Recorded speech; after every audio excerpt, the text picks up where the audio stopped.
Et autre chose, si on parle des matières aussi, je pense que c'est aussi bien de se dire bah, qu'il y a peut-être des matières que vous préférez, des choses que vous aimez faire, je sais pas, peut-être que vous préférez la chimie, peut-être que vous c'est plus la physique, etc.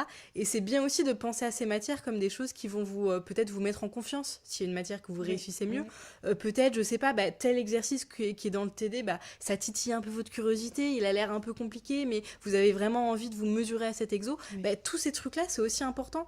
Parce que c'est pas parce que vous êtes dans un milieu scolaire, que vous avez des concours, etc., qu'il n'y a pas des choses que vous aimez plus que d'autres. Donc réfléchissez aussi à ces choses-là et essayez de... Alors le but, c'est pas de faire que ce qu'on aime, mais c'est aussi de se dire, bah tiens, peut-être que si je passe un peu plus de temps sur tel chapitre parce que ça m'intéresse, peut-être que le Oui. français, ça m'intéresse un peu plus ou je sais pas quoi, bah, en fait, c'est des choses qui aussi vont vous emmener dans une spirale positive, je pense, pour la suite. Cette notion de spirale positive, elle est ultra importante.